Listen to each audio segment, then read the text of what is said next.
So without further ado, I'll let Joe talk more about the research office's role when it comes to getting grants.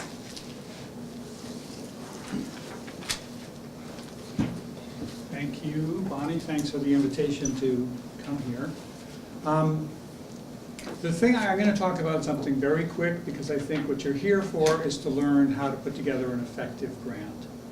And I'm going to give you information that might be related to you and it might not.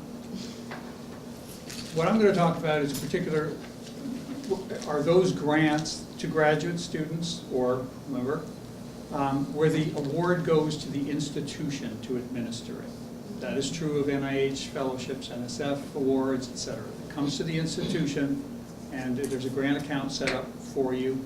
There are other ones, some of them even private ones will make the award to a nonprofit organization, not to an individual. So you need not worry when you see that as part of the criteria. If it's an award to a nonprofit organization, we are a nonprofit organization through the Rutgers University Foundation usually. So I'm going to talk about what the research office offers, and I'm going to try to make clear what my responsibilities is there. The research office is in Blumenthal Hall by the athletic field in Suite 206, and typically, like all university research offices, it provides a range of services to the faculty, staff, and students who are looking for external funding. They help you navigate the proposal submission process. They help you interpret sponsor guidelines and application instructions and requirements. They've seen these many times, so you shouldn't try to sit and read a call for proposals and try to figure out what it means if there's somebody that you can talk to who's seen these by the hundreds. They can assist in budget development, and they can ensure that the application meets all the university guidelines and the sponsors guidelines, federal law, state law, etc. So the research office, for those awards that go to the university, they are the official sign-off for any agreement that goes out to a sponsor. They accept the incoming award and they may negotiate issues that come up with the award. For instance, sometimes sponsors try to put restrictions on the award, whether publishing restrictions or whatever. The research office has seen many of these, and they're often just negotiated out of the agreement.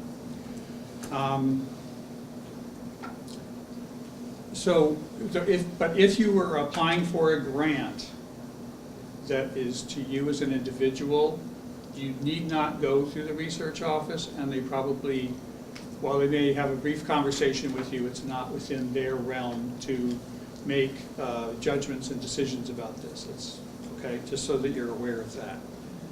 So if you are applying to a sponsor who's going to send the award to Rutgers, then you need to know some things, and I'm going to send this out, so you're just going to listen, and I will hand this out to you with links, and then maybe have it sent out so that the links become alive, because I had to copy all the URLs and put them on here. But so when you have decided that you're applying, you should contact your research specialist right away, your contract specialist right away, and let them know you're applying, and then ask for the help up front that you may need with that. And I'm not going to go into detail, it's all going to be outlined in the handout on that. So you should be aware that there's an online proposal and award tracking system. Goes by the acronym RAPS, but it's the Research Administration Proposal Submission System. So any grant that goes out from a university also has to have data collected about the project and the proposal. So you're going to need to complete that online. It may be very daunting at first, and it may ask you questions like, are there non-US, are there foreign people working on the grant, and there's all kinds of things. They all have a compliance aspect to them. If you're going to work with human subjects and need IRB approval, all of that data is collected in that frame so that we have that data. So they're checking when the award comes in, and you said that you were going to be interviewing human subjects as part of the research, they will see whether you got an IRB approval or not. and the money will be held up, obviously, if you don't have that approval. Let me just say this, I'm going to give you the location, I'm going to give you the connection to manuals that will help you through RAPS. It's very daunting the first time, so if you open it up and say, I don't know what this is, I don't even know what the answer to the first question is, then just call me. It's very quick to go through by somebody. Again, I'm going to urge you to do this again and again. I urge everybody to do it. Call people who already know this stuff that you are seeking answers to. And people who've seen things by the hundreds are the people who can give you quick and reliable answers to that. There's also a budget template that Rutgers has. Now, why would you use a budget template? Because we have, for employees, we have fringes, we have tuition rates, we have all kinds of things that are specific to our organization, and those rates are included within the template. So you won't have to say, what is this rate? It'll calculate everything out for you. And I have a link for that. Now you should be aware also that whatever deadline you're working on for an external sponsor who's going to make the award to Rutgers, there's an internal deadline of 5 business days prior. And if you're not aware, you need to be aware of that, because this gives the research office the opportunity to do a thorough review of grants. There's nothing worse in the research office than passing a proposal through without a careful check to make sure it matches all the requirements the sponsor has, and the budget is compliant with our processes. So in those cases, you should contact your grant specialist. You should ask for what you need. You may need budget help. You may need other kinds of help. Your mentor should also be helping with some of these items. And so that's it. So my role, so the grant specialists are the people who push the button, who submit to the authorized signer for the university. I'm not that. I'm a grant facilitator, which means that I help people prepare their grants. My role is to prepare competitive proposals for outside funding. And so if you need help, whether it's through Rutgers or not, please give me a call. I'll help direct you to the information that you need. Or, you know, if I don't know it, I will send the right person to you. But otherwise, any questions about anything I said? I have business cards in the back. I will leave this as a handout, and I will ask Bonnie to send out a version of this that has active links in it, so you can just click on them instead of. If there's any questions, please feel free to call. The acronym RAPS, how do you spell that? RAPSS. Oh, okay. Oh, what is it? And it's not as fun as RAPS makes it sound. It's kind of a slosh. Research assistant? It's Research Administration and Proposal Submission System. Research administration? I'm going to hand out the, this will be on the back too. So.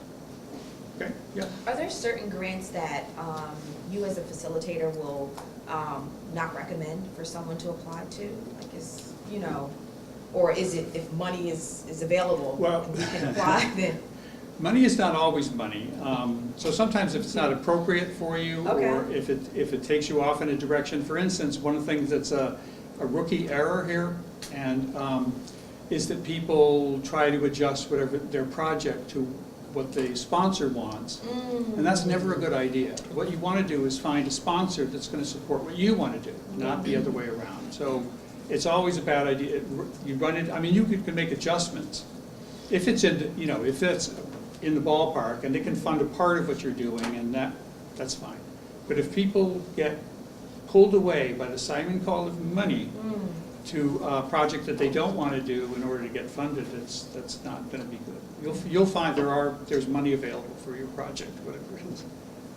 Do you have any maybe example proposals that have been successfully funded? Maybe the information's redacted, like different types. Like maybe We don't have them Okay. in our office. The way we would get them is having people who were successful provide them, but we haven't even started collecting them for our graduate students, and I think that maybe New Brunswick may. That may be So it. you say New Brunswick has? The grad fund there is out of the graduate school in New Brunswick. They may have proposals. that are Are they redacted. online? I don't know. We're gonna have to wait for Ann to talk. I don't have the, I'm yeah. going to be talking a bit about grant fund this afternoon. They have a wonderful service available there. And this is, I'm sorry. I'm curious about the seed grant. Okay. How does that work and who do we speak with? The Chancellor's Seed Grant? Yes. Okay, those are internal grants, and so the goal of seed grants is to fund projects that are in a preliminary phase, and the goal of it is to get external funding ultimately for them. So seed data, preliminary data and/or proof of concept or whatever. I mean, generally, that's what the goal is, that they will then, once the funding runs out, will look outside the university for that. So And- when do we start looking for that? Like what's the timeline? When is the application? That I don't know. The timeline, well, go ahead. I just- Google Rutgers seed grants, and that'll give, Yeah. that's the best way. And you get the information, the deadlines, instructions in the application form. Okay. Thank you. One more question. It seems like it's very competitive out here with people, submitting proposals for grants. What separates an institution or a nonprofit from being able to get this money coming in? If you have so many people applying for this one grant, how do you differentiate yourself from the rest? And I like what you said, don't cater what you're doing to what, they might have in the description or what they're looking for. But, it just seems like, money is becoming more and more scarce, and you have so many people applying for grants. How do you? Right, so distinguish that's yourself? exactly the next topic of Okay. segue, so I think, thank you very much for your time. Thank you. Thank you.